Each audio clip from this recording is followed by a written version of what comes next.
Join us now for part one of a two-part interview with Bill Thomas, author of the bestseller, The Shoe Leather Treatment. When you're far, far away from your home, lean against the southern wind and dream. Welcome to Counseling Without Walls. I'm Todd Whithorne, and our guest today has a fascinating story to tell, Mr. Bill Thomas. Bill is actually an escaped mental patient who has written a best-selling book.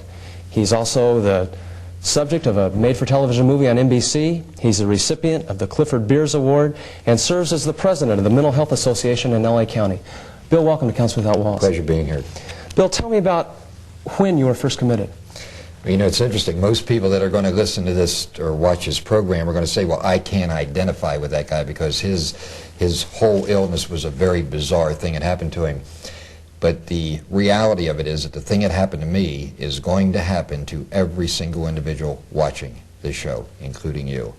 And that is, you're going to go through a very devastating time in your life when you're going to lose somebody that you care very much about, like I did. That is the number one area in the stress level that we all have to deal with. How do we deal with the loss of a loved one? If we have unresolved guilt feelings like I did over my father's death, and I went to that man and I said, Dad, will you forgive me for all these terrible ambivalent feelings I've ever held against you? And the last thing my father ever said to me was that I will never forgive you. And at that moment, I could feel my mind separating from reality, going into a fantasy world saying, he's not dead, he's not dead, he's not dead. Because if I would have had to deal with the reality of that, I would have been overwhelmed. The guilt feelings would have been there. When people feel that extreme guilt, they have a tendency to want to punish themselves, and punishment comes in forms of self-destruction. Sure.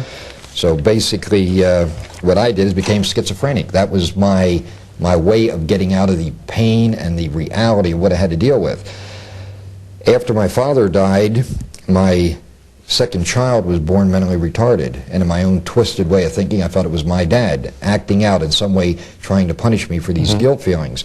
I then had a man embezzle me out of my business. I was an easy mark, walking around with my head up in the clouds, not dealing in the real world, and it was easy for somebody to say, well, I think I'll take that $100 and that $100, and Bill Thomas will never know it. As a result, I had to go out of business, lost my home, my car, my furniture, everything that I owned.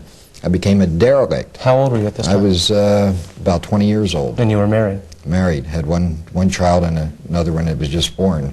Well, she wasn't born right at the time when I first went off, but... approximately what year was this? This was 1960. 1960 is when I really got bad. Wasn't able to deal with the real world.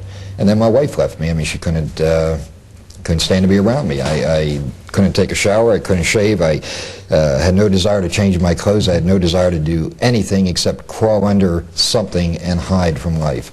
And during this period of time, I committed a lot of crimes that were rather bizarre in form, like breaking into mausoleums, trying to communicate with people that have left this life and trying to get them to take a message to my dad. I mean, that's pretty bizarre. When I look back now, I think, wow, I mean, I was really out of it. And I found, though, it's rather interesting, I have found in my travels around the country that many people who have lost a loved one have tried the same thing, to communicate, to seek forgiveness, to say, hey, I didn't want you to leave before I could tell you. If I only had one more hour to talk with you. Right. I understand. What actually led to your committal? Well, what happened after I wasn't able to resolve these guilt feelings in my own mind, I then tried to take my own life. Took a massive overdose of pills, and if it wasn't for my mother and her having the presence of mind to know what to do when she found me, I wouldn't be here tonight. But I was committed to a state hospital for the criminally insane because I had charges against me, breaking into mausoleums, breaking into grocery stores, making harassing telephone calls to the police, psychiatrists, newspapers, and then confessing to things that I had read in the papers that I didn't do, hoping the police would come out and go bang, bang, bang, and put me out of that misery that I was in. So these weren't really traditionally motivated crimes? I mean, you weren't seeking money or anything else? No, even though I had crimes against me, Todd, none of them were done with a criminal intent. I never gained anything in a monetary way. I understand. Tell me about the epilogue you have from the 9 years you spent in Fairview. Well, most people, when they hear the word hospital, they immediately think about, oh my goodness, I'm going to feel better if they're hurting. Same feeling I had. I remembered when I was a kid and had seen that movie called The Snake Pit. I thought that was Hollywood. That was another place, another time, and that is not going on right now in this country. So going into a mental institution, I had no real apprehension about what I might be facing until I walked in there. And walking in there was like walking into the other side of hell. It was unreal. It was unbelievable. My senses were not conditioned to accept what I was looking at when I walked in that institution. The degradation, the filth, the total indifference on the part of the employees, where I felt, am I really that bad that society would put me into a place like this? And at the time, I didn't realize that society was putting me there for the rest of my natural life. This isn't necessarily the type of hospital where one goes to get cured, right? Well, obviously, I went there expecting treatment. I thought, God, I'll see a psychiatrist and he'll do something magical to me, and I'll walk out of there, I'll be back with my wife and my kids, I'll start another business and everything will be okay again.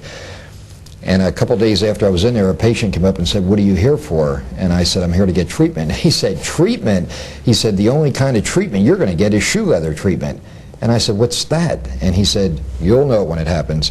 A couple days later, there was an old man walking around the ward doing nothing more than being mentally disabled, wearing his clothing inside out, walking around picking butts and cigarette wrappers and everything out of the trash can, stuffing it into his pockets. And a guard came up and said, stop doing that. And the patient looked at him and he just smiled at him. And you could sense that the patient didn't comprehend what the guard was saying. Turned right around and started to do it over again. At that point, the most graphic description that I can give you of what I saw was of a pack of wild hyenas attacking their prey, where they rip and claw and they just destroy it. And that's what these 6 guards did to this patient. They destroyed a human being once they got him down on the floor. That was called the shoe leather treatment. Just to kick them unconscious? Or it was designed to intimidate any other patient in that institution from ever doing anything that would scare you, the guard. So as long as we were intimidated, they felt that they could pretty well control us.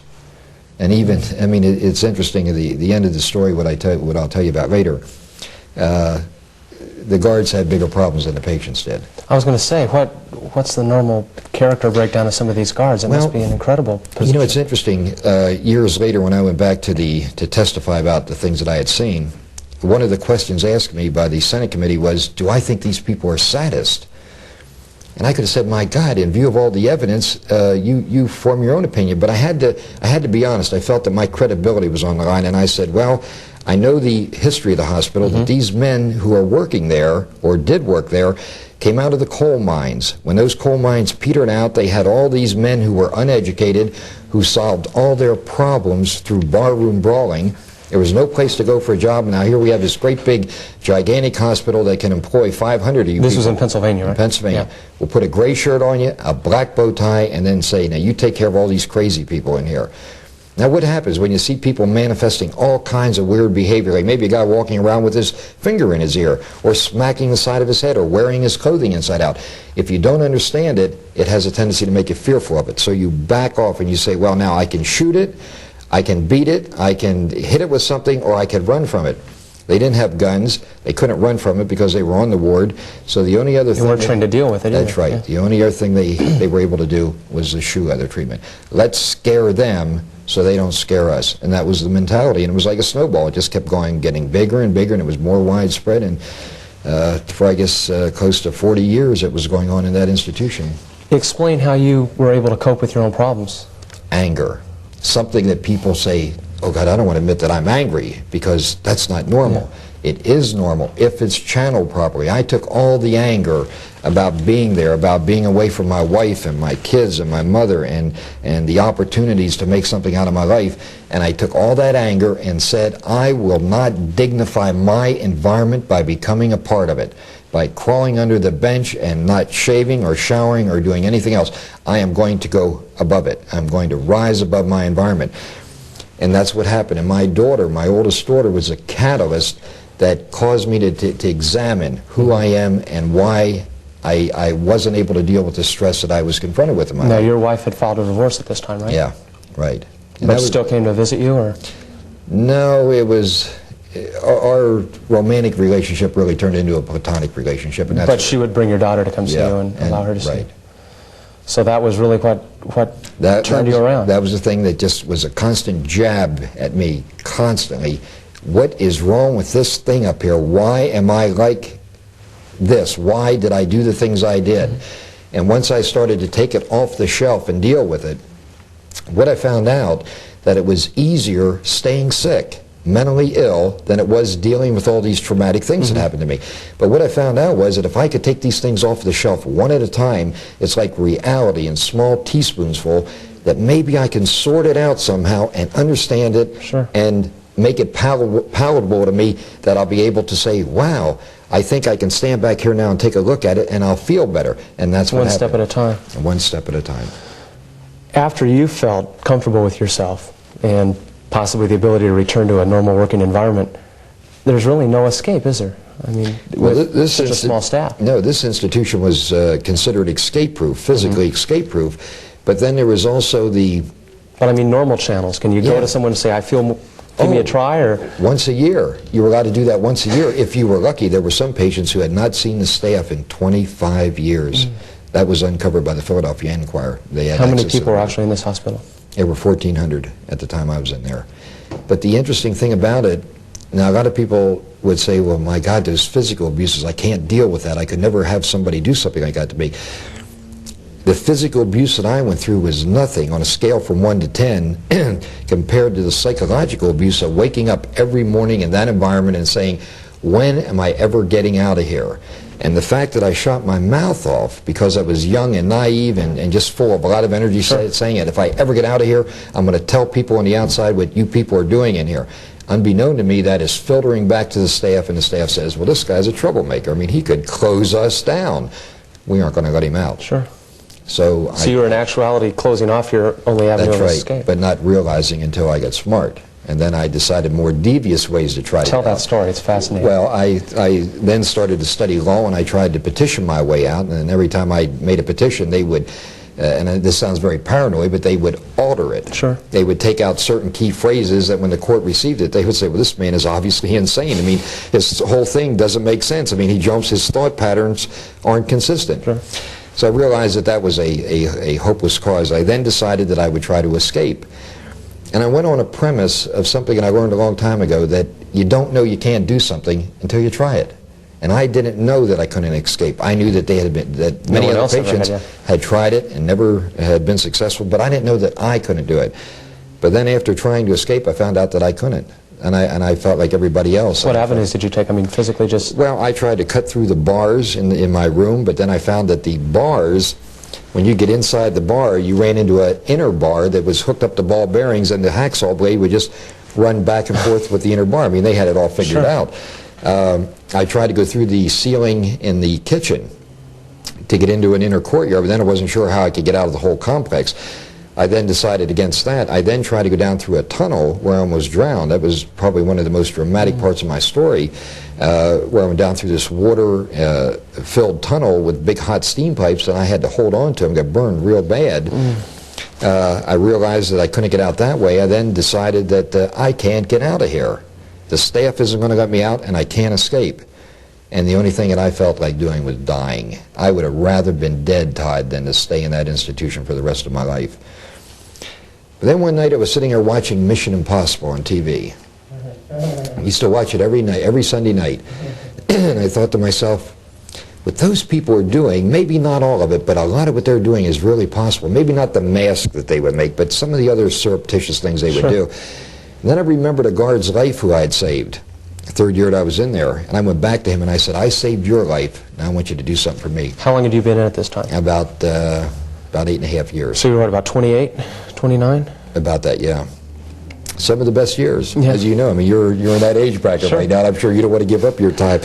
But he brought me in a small Minox camera, an 8mm movie camera, and a tape recorder. And for the last 6 months that I was in the institution, I was able to, working on the premise that I could blackmail my way out of here.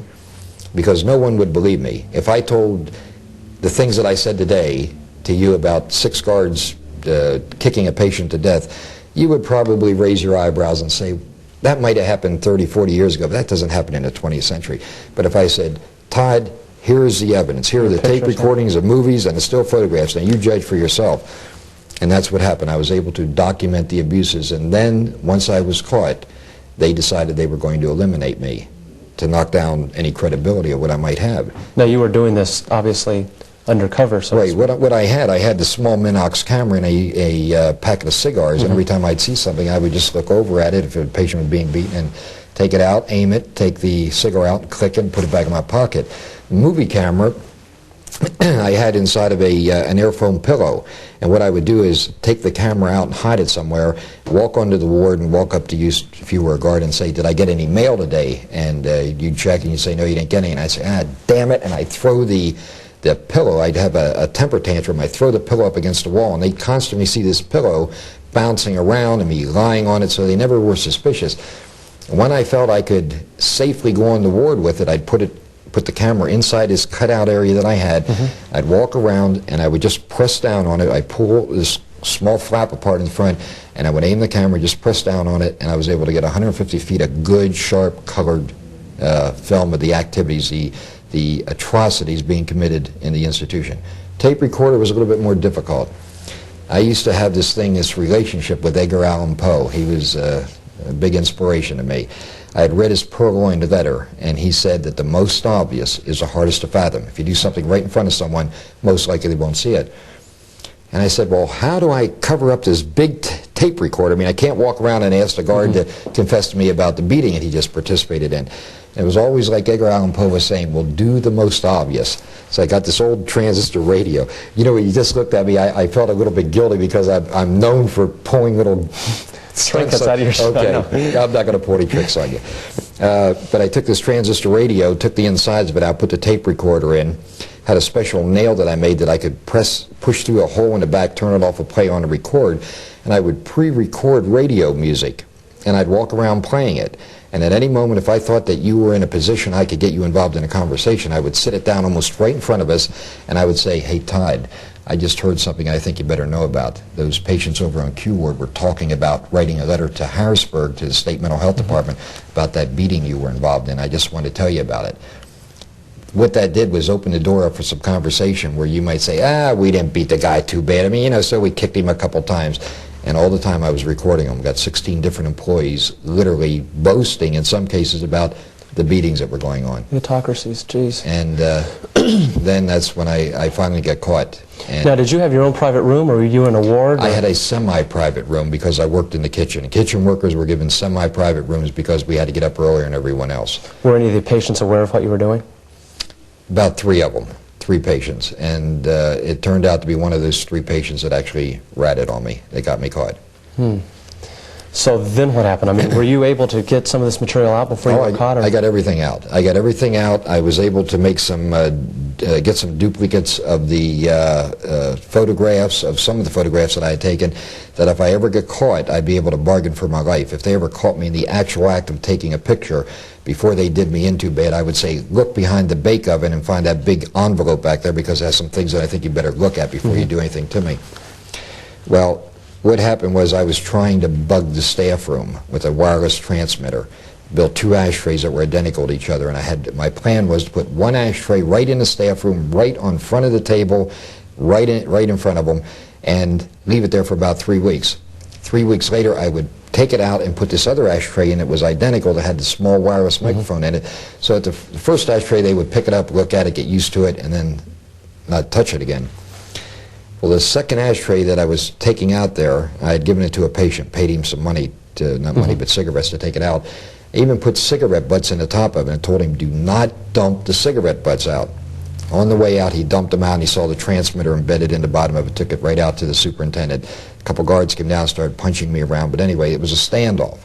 The superintendent would not agree to release me, and at the same time, I wasn't sure what power I had with this tape, the tapes, movies, and so on. I had contacted Life magazine, and they were interested in doing an expose at the time while I was still in the institution. No, they didn't censor your mail? How were you able to do that? Oh, I did everything through the back door, so to speak, through the same guard. I would pay this one guard to take all my mail out and bring all my mail in. Oh, I see. So they didn't know what I was doing. But Life magazine went out of business, and I had no one then to share this information with. So what happened was that they were going to lock me into a freezer. A couple of the patients who worked in the guards' dining room heard the guards talking how they were going to eliminate me. It would have been easy. Bill Thomas, go into that freezer and get that meat out of there. Once I'm in there, they put the lock on and say, my God, poor Bill walked in there, and John Smith, the other patient down there, locked him in there, poor guy. The day that they did that, the day that they ordered me into that freezer, I was working at a deep fryer. I was just cleaning out this big vat of hot grease. Had in these great big round pots, and all of a sudden I looked up and I saw these 4 guards standing there. It was interesting because in the afternoons in the kitchen they usually have a skeleton shift of patients working. But all of a sudden I sensed that there wasn't anyone around. And all of a sudden I looked up and I saw these 4 guards, and this one guard said, "Thomas, we want you to go down that freezer and get that meat." Well, it was on a Friday, and I knew we didn't have meat on Fridays, we had fish. I stood there for a long moment. I got immediately sick to my stomach. I just felt like I couldn't stand up. I felt so weak. I can't tell you the feeling. I don't know how to put it into words, Todd. But out of that one last moment of being lucid, I said to Poe, as crazy and as corny as it sounds, "What do I do?" And it was like he said, "You got to do the most obvious." And before I knew it, I took a big pot of grease and just turned my head and gripped my teeth and just pulled it over the front of me. Just grease, hot grease all over my body. What they did then was took me to the hospital ward. And I guess my unconscious thinking was that if they put me in there with burns on me, they dragged me, and I knew they would drag me, and if I didn't go willingly, that they would have a lot of explaining to do. Why was I in there with burns all over me? While I was on the hospital ward, I was afraid to go to sleep at night because I didn't know what they might try next. Every night I'd stand up there looking at the inner courtyard where the guards would file out at nighttime. And I thought, oh my God, Edgar Allan Poe, as crazy as everybody thought he was, he was a pretty brilliant guy. I realized I tried every conceivable way to get out except the most obvious way of all. Just walk out. To walk out. And through an elaborate manipulation on my part, I was able to get back in the kitchen, steal a guard's uniform, and literally walk out of that institution dressed as a guard. First one ever, huh? First one ever. Of course, it didn't end there. The story didn't end there. I understand. We're going to include that in our second part. I want you to tell me now, basically, about the autocracies that were happening in the hospital. What was going on in this hospital that probably no one knew except for the guards and the patients? Well, on the contrary, the state mental health department did know what was going on. But see, you got to remember that a lot of politics were being played in this situation. Commonwealth of Pennsylvania was pumping into that institution $12.6 million annually. It was great for the local economy. The hospital was the biggest employer up there. They had a very strong employee union.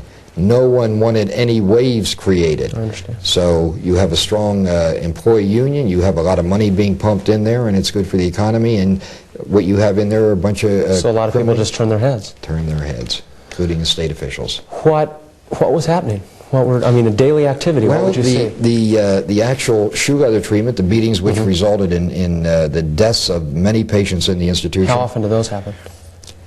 You could hear about somebody being beaten every day, almost every day, every single day. You'd hear on the grapevine that so-and-so got beaten on N ward or D ward or F ward or Q ward or whatever. There was a homosexuality which was widespread in the institution. I'm not talking about patient homosexuality. I'm talking about perverted employees who would make patients perform certain homosexual acts. There was a traffic in alcohol where guards would bring in a small fifth of alcohol and sell it for $25 to patients. They had the pornography where they would go out and buy these pornographic magazines that were not considered hardcore and rent them to the patients for $5 an hour, to patients that they were able to identify that had sexual problems that resulted in their being there. There was the misappropriation of patient food monies where everything that the Commonwealth was appropriating for the patients, the guards' food came out of it, the superintendent's drapes came out of it, his garage came out of it, everything was coming out of the patient food budget, so that whatever we were being fed, we couldn't even identify the food. It looked so bad in many instances. There was the traffic in drugs, in syringes, all kinds of black market activities going on. How realistic was the movie One Flew Over the Cuckoo's Nest? Very realistic. There are many professional people that want to say, well, that's not really accurate. That film was extremely accurate. It seems in some cases on what you're telling me that it was almost a candy coating of what's going on. Even though the abuses were a lot different than what I had witnessed, just the abuse of you having to go to the bathroom if I was a guard and you come up and I'm reading a paper and you say, excuse me, can I have some toilet paper? And I'm going to say, don't bother me now. Can't you see I'm reading? I mean, how rude can a person be? I'm reading the paper. You sit there and start reading, and you're standing there having to go to the bathroom, and I might look up and say, well, here, and but they had it on the side of their chairs. He'd pull off a sheet of paper and hand it to me. That kind of an abuse is just as bad as getting somebody down and kicking them. It's also the type of thing that is not necessarily going to foster any sort of improvement and allow you to... No, absolutely. No, the mentality was the more people we can keep confined here, the more our job is insured, the more we can hire other people. I understand. Yeah. So it was a situation where it depended on the economy. It was great for the economy. Keep the census up and a lot of people employed, and we got a lot of bread and butter on everybody's table. Bill, what I want to do right now, I want to be sure to show your book to anyone who's watching. Here's a copy of Bill's best-selling book, The Shoe Leather Treatment, which chronicles his entire story from start to finish about what we've been discussing. This is the first of a two-part interview. On our show next week, we'll be talking about what Bill has done since he's got out of the hospital and all the effort he has made to improve everything that's happening in the mental health field. I want to thank you for being with us. And My pleasure. I'm looking very forward to the next half hour. Very, very good. Counseling Without Walls is a nonprofit organization. We help people deal with all the problems of daily living, things from loneliness, mental health, alcoholism, depression. We try to help in any way we can. On behalf of Counseling Without Walls, I'm Todd Whithorne. I'd like to thank you for joining in. Very good. You were very good. Fascinating story. I can't even believe it. Give me a